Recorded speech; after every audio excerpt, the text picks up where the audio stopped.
नमस्कार. तर दुर्गा या मालिकेच्या आजच्या भागात आपण पाहणार आहोत की अजिंक्य दुर्गाला अवंतिकाबद्दल सांगत असतो. अजिंक्य म्हणतो की त्या हाराच्या बदल्यात कडं दिलं होतं ना, ते बेबी माने दिलेलं शैतानी कडं होतं. दुर्गा आश्चर्याने विचारते की शैतानी कडं? आणि मग दुर्गाला आठवतं की अभिषेकने जेव्हा दुर्गाच्या हातात तो कडा घातलेला असतो तेव्हा दुर्गामध्ये झालेला अचानक बदल. मग दुर्गा म्हणते आणि म्हणूनच ते कडं हातात घातल्यानंतरचं मला काहीच आठवत नाहीये. पण मग कालिंदीच्या खोलीत मला अवंतिका वहिनी घेऊन गेल्या होत्या का? मग अजिंक्य म्हणतो की करेक्ट. आता याच्या पुढची स्टोरी. तुझं जे लॉकेट सापडत नव्हतं ना, ते ईशाने नव्हतं घेतलं, ते माईसाहेबांनी चोरलं होतं. कारण ते लॉकेट तुझ्याजवळ असल्यामुळे बेबी माला तिची शक्ती वापरता येत नव्हती. हे सगळं ऐकून दुर्गा आश्चर्याने म्हणते की हे सगळं खूप भयंकर आहे. मग अजिंक्य म्हणतो की तेच सांगतो, या बाईला ना आत्ताच थांबवलं नाही ना तर हिचा काही नेम नाही. आत्ताच तिला एक्सपोज करून तिला पोलिसांच्या हवाली करूया. यावर दुर्गा म्हणते की नाही दादा, काही झालं ना तरी त्या अभिषेकच्या आई आहेत हे विसरता कामा नये आणि त्याच्यावर आघात व्हायच्या आधी त्याला सगळं सत्य कळणं खूप गरजेचं आहे. मग यावर अजिंक्य म्हणतो की म्हणजे तो अभिषेकला सगळं सांगणार आहेस? यावर दुर्गा म्हणते की त्याला सगळं खरं सांगण्याची वेळ आली आहे आता यानंतर आपण पाहतो की अभिषेक त्याच्या खोलीमध्ये असतो आणि त्याच वेळी तिथे माईसाहेब येतात. माईसाहेबांना बघून अभिषेक म्हणतो की माईसाहेब, तुम्ही इथे? काय झालं? मला बोलवायचं होतं ना. यावर माईसाहेब म्हणतात की आता आमचा तुमच्यावर एवढा अधिकार उरलेला आहे का की आम्ही तुम्हाला आमच्या मनातलं सांगू? मग अभिषेक म्हणतो की माईसाहेब, अहो असं का बोलताय तुम्ही? तुमचा आमच्यावर अधिकार नाही, मग कोणाचा असणार? मग माईसाहेब म्हणतात की तुमचा आजकाल आमच्यावर कमी आणि दुर्गावर जास्त विश्वास आहे ना, म्हणून विचारलं. यावर अभिषेक म्हणतो की हे बघा, असं काही नाही. माझं फक्त एवढंच म्हणणं आहे की मला अजिबात शंका नाही की ही खरी दुर्गा आहे, की हीच खरी दुर्गा आहे, बाकी काही नाही. यावर माईसाहेब म्हणतात की बरं, आम्ही एक वेळ तुमचं मान्य करतो की ही खरी दुर्गा आहे आणि आम्ही जे डोंगराईवर बघितलं ते बाजूला ठेवूया. पण एक गोष्ट अशी आहे अभिषेक, जी तुम्हाला कळायलाच पाहिजे, ती बाजूला नाही ठेवता येणार. यावर अभिषेक म्हणतो की कसली गोष्ट? मग माईसाहेब म्हणतात की खऱ्या दुर्गाचा खऱ्या भूतकाळाची गोष्ट. हे ऐकून अभिषेक थोडा शॉक होतो आणि म्हणतो की भूतकाळ म्हणजे? मग माईसाहेब सांगतात की दुर्गाने त्यांच्या खऱ्या घराबद्दल, खऱ्या आईवडिलांबद्दल काही सांगितले का तुम्हाला? मग अभिषेक म्हणतो की हां, म्हणजे हेच की ती अनाथ आहे आणि हे तुम्हालाही माहिती आहे ना. यावर माईसाहेब म्हणतात की नाही, तसं नाही अभिषेक, दुर्गाच्या आई जिवंत आहेत. मग अभिषेक म्हणतो की माईसाहेब, हे सगळं तुम्हाला? यावर माईसाहेब आश्चर्याने विचारतात की हे सगळं तुम्हाला सुद्धा माहीत होतं अभिषेक? आणि तुम्ही हे सगळं आमच्यापासून लपवून ठेवलं? आणि त्या म्हणतात की तुम्ही दुर्गाच्या ताटाखालचे मांजर झालात ना, आणि म्हणूनच आम्ही तुम्हाला सांगायला आलोत. अहो दुर्गा, घरात ठेवून ना आपण सापाला दूध पाजतोय. यावर अभिषेक म्हणतो की माईसाहेब, असं काही नाही आहे. तिने आईबद्दल लपवणं याचं कारण त्यांचा आजारपण आहे. मग माईसाहेब म्हणतात की ही सगळी कारणं आहेत हो. मग माईसाहेब त्यांच्या हातातील दुर्गाच्या बाबांचा आणि दादासाहेबांचा फोटो दाखवतात आणि अभिषेकला विचारतात की यांना ओळखलं का? मग अभिषेक म्हणतो की हां, या अल्बममधला हाच तो नालायक माणूस ना, ज्याने एका महिलेच्या अब्रूवरती. मग माईसाहेब म्हणतात की हो, हाच तो नालायक माणूस जो दुर्गाचा बाप आहे आणि दुर्गाचं खरं नाव आहे दुर्गा विश्वासराव देशमुख. मग अभिषेकला आठवतं की माईसाहेब दुर्गासमोर सांगत होत्या की एक नंबरचा नीच माणूस आहे. आता माईसाहेब अभिषेकला सांगतात की ही दुर्गा शालिनी वगैरे ना सगळं लपवा-छपवी आहे. मग अभिषेक म्हणतो की माईसाहेब, तिने याबद्दल मला काहीच सांगितलं नाही. मग माईसाहेब म्हणतात की कसं सांगणार, तुम्ही तर त्यांचा सगळ्यात मोठा मोहरा होता. हे ऐकून अभिषेक शॉक होतो आणि म्हणतो की मोहरा? मग माईसाहेब म्हणतात की तुमचं दुर्गावर खरं आणि आंधळं प्रेम आहे, म्हणूनच तुम्हाला त्यांचा विषारी चेहरा कधी दिसलाच नाही. पण दुर्गाच्या मनात काही वेगळंच होतं अभिषेक.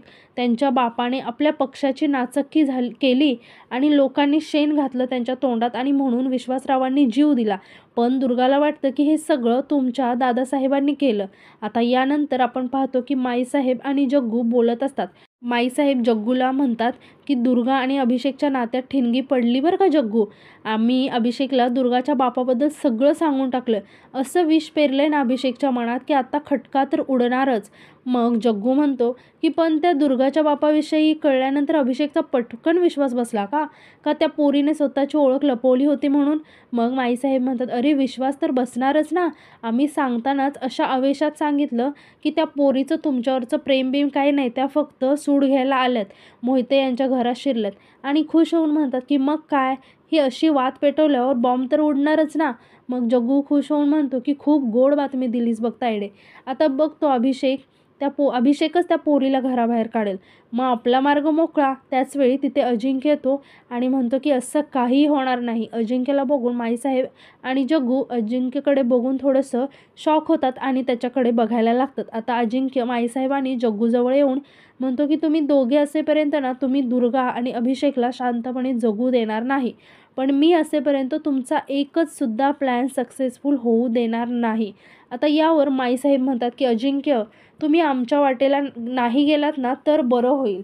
मग अजिंक्य जग्गूकडे बघत म्हणतो की माईसाहेब, या असल्या धमक्यांना ना तुमचा हा भाऊ घाबरत असेल, मी नाही.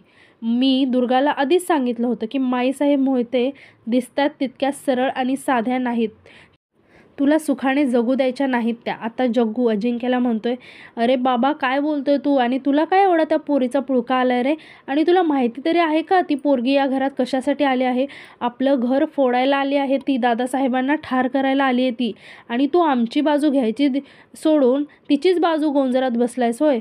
मग अजिंक्य म्हणतो की मामा, मला दुर्गाचं सत्य माहिती होतं, ते पण आधीपासून, अभिषेकच्या लग्नाच्या आधीच, पण तिच्या बापाला ढगात पाठवलं हे का विसरलात तुम्ही. मग माईसाहेब अजिंक्यला म्हणतात की मग तुम्ही काय आता दुर्गाचे बॉडीगार्ड म्हणून आमच्याशी 2 हात करणार आहात का, आणि आम्ही मनात आणलं ना अजिंक्य तर तुम्हाला कधी बाहेर काढून फेकू ना, कळणार पण नाही. मग अजिंक्य म्हणतो की माईसाहेब, राजकारण जरी करत नसलो ना तरी सुद्धा चांगलं कळतं हां, तुम्ही त्या दोघांमध्ये किती पण आग लावा, मी त्यांना वाचवणार. तुम्ही अभिषेकला दुर्गाचं सगळं सत्य सांगितलं ना, आता हा अजिंक्य तुमच्या सगळ्यांचे खरे चेहरे कसे बाहेर आणतो ना ते बघा. मोहितेंचं घर वाचवायला मी काय वाटेल ते करेल, असं म्हणून अजिंक्य तिथून निघून जातो. आता अजिंक्य गेल्यावर जग्गू मामा माईसाहेबांना म्हणतो की याच्या मुसक्या आवळायची वेळ आली आहे. आता माईसाहेब कोणाला तरी फोन करतात आणि फोनवरती म्हणतात की चला, गेममध्ये परत यायची तुमची वेळ झाली. आता यानंतर आपण पाहतो की अभिषेक खूप टेन्शनमध्ये असतो आणि त्याला आठवत असतं की माईसाहेब दुर्गाच्या बाबांचा फोटो दाखवत म्हणत असतात की याला ओळखलं का, हाच नालायक माणूस दुर्गाचा बाप आहे, दुर्गाचं खरं नाव आहे दुर्गा विश्वासराव देशमुख. आणि अभिषेक हे सगळं आठवून खूप टेन्शनमध्ये असतो. तितक्यात तिथे दुर्गा येते आणि अभिषेकला म्हणते की अभिषेक, मला महत्त्वाचं बोलायचं आहे तुझ्याशी ताबडतोब. मग अभिषेक दुर्गाकडे बघत म्हणतो, मलाही तुझ्याशी एकदाचं बोलूनच टाकायचं आहे. दुर्गा आश्चर्याने अभिषेकला विचारते की म्हणजे.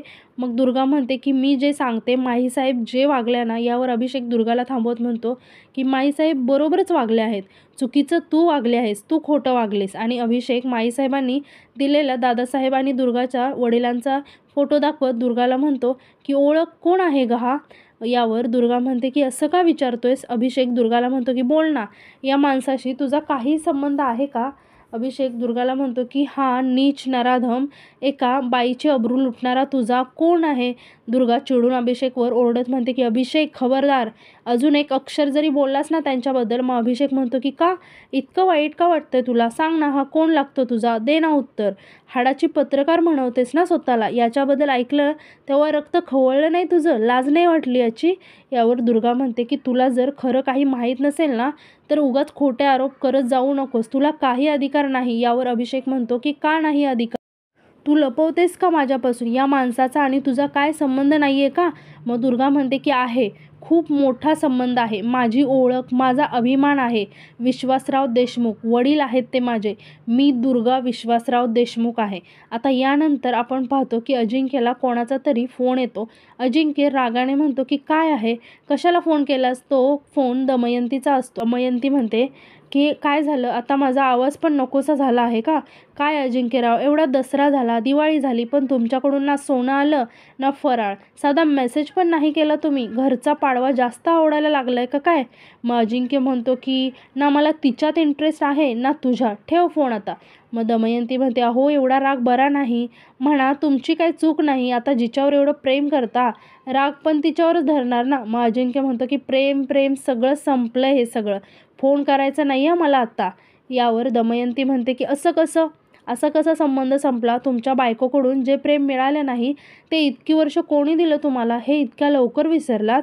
मग अजिंक्य म्हणतो की त्या बदल्यात काही कमी घेतलं का तो आमच्याकडून, प्रेम फक्त मीच केलं ग, आणि तुला जी उमेदवारी हवी होती ना ती मीच मिळवून दिली तुला. मग दमयंती म्हणते आता माझ्या प्रेमाखातीर एक गोष्ट केली तर त्याच्या काय बोंबा मारत फिरणार आहात का जगभर?